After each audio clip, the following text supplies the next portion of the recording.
आज की वीडियो में हमारे साथ मौजूद हैं सहाफ़त की दुनिया के 3 बड़े टाउट जिन्होंने यूनिवर्सिटी ऑफ जीएचक्यू से टाउटिफिकेट हासिल कर रखा है।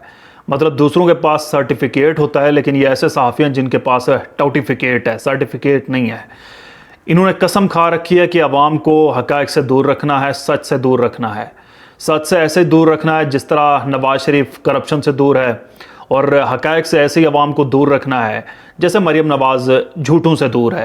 तो आज इनकी टाउटगिरी बेनकाब करते हैं, बारी बारी इनके क्लिप्स चलाएंगे और आपको बताएंगे किस तरह की बददियानती कर रहे हैं अपनी सहाफ़त में और अवाम को कैसे बेवकूफ़ बनाने की कोशिश कर रहे हैं। तो सबसे पहला क्लिप चलाते हैं तलत हुसैन का। जी देखें तलत हुसैन क्या फरमाते हैं।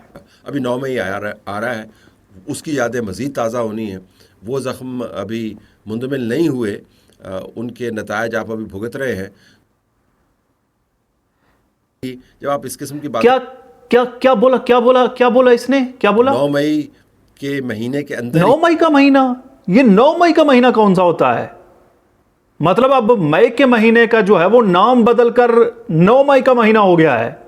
मतलब पूरी दुनिया को अब बताना होगा यार, पूरे वर्ल्ड को बताना होगा कि अब ये मई का महीना नहीं रहा है, अब ये 9 मई का महीना है। लिहाजा पूरी दुनिया, क्योंकि हमारे टाउट कह रहे हैं कि ये 9 मई का महीना है, तो इसलिए अब मई के महीने को नाम बदलकर जो कैलेंडर्स वगैरह तरतीब देते हैं, जो पूरा इदारा है ना, पूरी दुनिया का आलमी इदारा है, उसको अब हमें खबर करनी होगी कि भाई पाकिस्तान में 9 मई को एक बहुत बड़ा जुल्म हुआ था, बहुत बड़ा जल्जला आ गया था, बहुत बड़ी मतलब दुनिया हिल गई थी। लिहाजा अब उस सानेहा को देखते हुए मई के महीने को बदलकर 9 मई का महीना रख दिया जाए। भाई 9 मई का महीना का क्या होता है? तलत हुसैन टाउटगिरी में इतना आगे निकल गए ये लोग, मतलब मुंह से राले टपकाते हैं जब ये मई के महीने का नाम सुनते हैं तो इनको फौरन 9 मई याद आता है। 9 मई का महीना, 9 मई का, अबे मई का महीना होता है, 9 मई का महीना नहीं है ये। इसका नाम मई का महीना है, 9 मई का महीना नहीं है ये। टाउटगिरी में इतना उसको खुश मत करो यार। इतना वजन कैसे उठा लेते हो, और शर्म नहीं आती इतना वजन उठाते हुए, इतना बोझ उठाते हुए? शर्म नहीं आती? कभी दिल मलामत नहीं करता यार, इतना बोझ उठा रहा हूं? इतना बोझ कौन उठाता है यार? यहां तक कि मई के महीने का नाम बदलकर 9 मई का महीना हो गया जी। वो 9 मई, और जख्म जो है वो फिर से ताजा होंगे। भाई कौन से जख्म ताजा होंगे? उल्टा जिनके ऊपर जुल्म किया, जिनको मारा, जिनको पीटा, जिनके सियासत खत्म करने की कोशिश की, अभी तक लोग जेलों में, जख्म भी जनाब उनके ताज़ा होंगे जिन्होंने जेलों में डाल रखा है। जख्म भी उनके ताज़ा होंगे जिन्होंने सियासी पार्टी को जो है वो तोड़ने की कोशिश की, लोगों से सियासत छुड़वाई। जख्म भी अभी उनके ताज़ा होंगे। हद तेरे जख्मों की और तेरे जख्म वालों की। 9 मई का महीना, टाउटगिरी में इतना आगे निकल जाना, ये सिर्फ तलत हुसैन का ही काम है।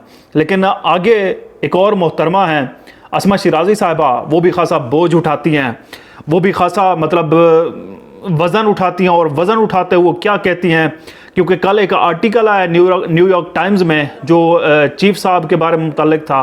तो न्यूयॉर्क टाइम्स ने क्या लिखा है? उसने लिखा है the most powerful man of Pakistan. तो अस्मा शिराजी उसको कैसे बयान करती हैं, आइए ज़रा देखते हैं। कि आर्मी चीफ को मर्द आहन करार दिया गया है। ये जो लक़ब है ये न्यूयॉर्क टाइम्स ने दिया है, और न्यूयॉर्क अस्मा शिराजी साहिबा, ये पावरफुल मैन जो है ना, इंग्लिश में the most powerful man of Pakistan, ये लिखा हुआ है न्यूयॉर्क टाइम्स ने। और इसका मतलब कभी भी मर्द आहन नहीं होता है। अगर आपको थोड़ी बहुत इंग्लिश आती है ना, अगर आप पढ़ी तो आप है नहीं वैसे, क्योंकि आपने यूनिवर्सिटी ऑफ जीएचक्यू से टाउटिफिकेट हासिल कर रखा है।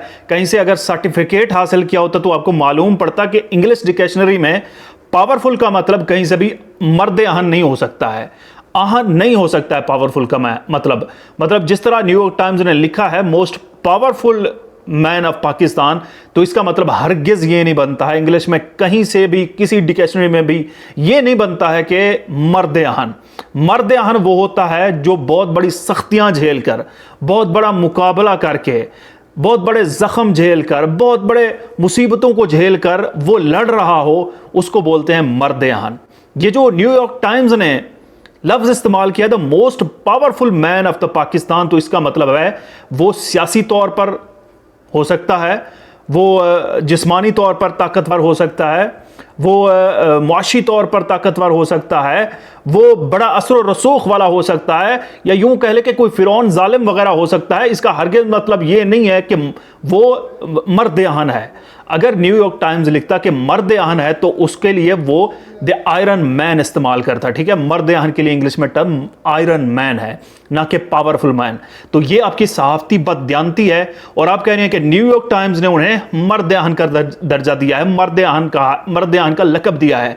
तो ये टाउटगिरी छोड़ दीजिए, क्योंकि ये पाकिस्तानी सहाफ़ी का अहमद मसूद का एक आर्टिकल था जो उन्होंने लिखा है, ना कि न्यूयॉर्क टाइम्स ने खुद से इसको दे दिया है, ठीक है। और फिर से मैं दोहरा दूं, ये मर्द आहन का मतलब most powerful man of the Pakistan का मतलब होता है पाकिस्तान का ताकतवर तरीन आदमी। इसमें कोई शक नहीं है, चीफ साहब इस वक्त पाकिस्तान के ताकतवर तरीन आदमी हैं, सब कुछ उनके हाथ में है, वो किसी सियासतदान को रखें ना रखें, मतलब इस वक्त जो है वो सिविल मार्शल्ला है, और मार्शल्ला के वो मतलब उन्हीं के हाथ में है सब कुछ। तो कहीं से भी मर्द आहन ये नहीं होता है। आप अपनी तस्दीक कर लें, मैं गारंटी देता हूं, दुनिया के किसी कोने में चले जाएं, द मोस्ट पावरफुल मैन का मतलब कहीं से भी मर्द आहन नहीं हो सकता। लिहाजा अपनी सहाफती बददियानती अपने पास रखें, क्योंकि आपके पास टाउटिफिकेट है, ना कि सर्टिफिकेट। लिहाजा आप अगर सहाफत करना चाहती हैं तो कहीं से सहाफत का सर्टिफिकेट हासिल करें, और सहाफत में टाउटिफिकेट काम नहीं आते हैं। आगे बढ़ते हैं, और आगे भी अस्मा शिराजी साहबा हैं जो अपनी वीडियो करते हुए, व्लॉग करते हुए पहले तो कहती है मैं बस सरसरी बता रही हूं, लेकिन पूरा कॉलम ही वो आर्टिकल पढ़ देती हैं जो न्यूयॉर्क टाइम्स में लिखा है अहमद मसूद पाकिस्तानी सहाफ़ी ने, वो पूरा कॉलम पढ़ देती हैं अपनी वीडियो में। ज़रा थोड़ा सा चलो आप लोग मुलाहिज़ा कर लीजिए कि General Asim Munir's comments have been seen in India and Pakistan as reflecting his need to project strength and rally public support after his country has struggled for years with political division and economic hardship. तो फिर देखा, ये है इन लोगों की सहाफ़त। एक इंसान को खुश करने के लिए उसका कितना वज़न उठाया जा रहा है कि पूरा फिर आर्टिकल ही अपनी वीडियो में पढ़ने लग गई, और एक मतलब मोस्ट पावरफुल को मर्द आहन का तर्जमा कर दिया उर्दू में। सो ये सहाफ़ती बददियानती है, टाउटिफिकेशन है। अच्छा आगे बढ़ते हैं, आगे हैं जी मुनीब उर्फ मुन्ना, एक हमारे व्लॉगर हैं, कभी उनसे रब्ता तो खैर मेरा नहीं है, एस अहमद वो कहते हैं, इसको एक नाम देते हैं मुन्ना जदीदा। अब वो बताते हैं, क्योंकि मुझे तो इल्म नहीं है कि ये जदीदा क्या होता है, वो कहते हैं इसका नाम है मतलब जदीद मतलब नया। अरबिक में शायद एक वर्ड है जदीद, तो ये जदीदा मतलब जैसे वो पंजाबी में फिर कहते हैं ना इन नयावा, तो मतलब अगर इसको जदीदा बोलते हैं ना तो इसका मतलब फिर यही होगा कि इन नयावा। तो मुनीब नयावा, मुनीब जदीदा, वो कहता है कि जी ये एक नया फ़िरका बन गया है जी तहरीक इंसाफ, कि पाकिस्तान तहरीक इंसाफ इस मौके के ऊपर भी ये तफरका क्रिएट किए हुए। अरे भाई, इमरान खान साहब, मियां नवाज शरीफ साहब, जरदारी साहब, शहबाज शरीफ साहब, अगर ये किसी ओहदे पर हैं तो ठीक है, नहीं है, इनमें से कोई भी पाकिस्तान से ज़्यादा अहम नहीं।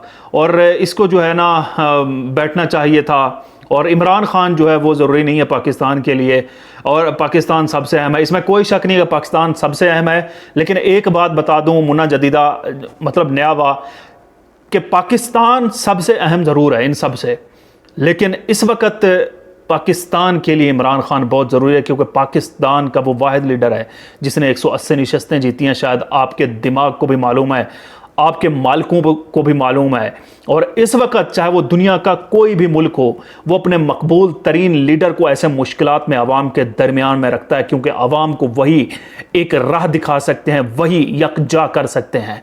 आपको शायद भूल हो गई है कि मुल्क खुद ब खुद नहीं चला करते, कोई मुल्क जो है वो खुद ब खुद नहीं चला करता है, वहाँ पर एक लीडर होता है। वो लीडर आवाम को जब लीड करता है तो आवाम यकजा होती है।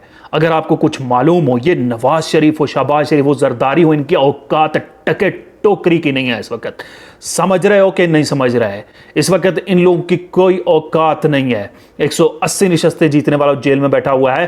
पाकिस्तान सबसे ज़रूरी है, इसमें कोई शक नहीं, लेकिन इस वक्त पाकिस्तान के लिए इमरान खान ज़रूरी है।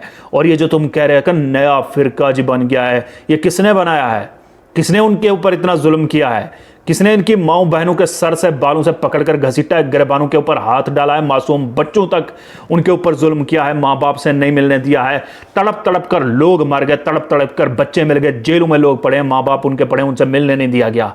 तो ये नया फिरका नहीं बना है, ये मजलूम लोग हैं, आप जिनके मैंडेट के ऊपर चढ़कर बैठे हैं और आप उल्टा तावीलें देते हैं। फिरका बन गया, 90% अवाम का मैंडेट छीनकर कुर्सियों के ऊपर बिठा दिया गया है ये लोग जैली, और फिरका भी वही बन गया है।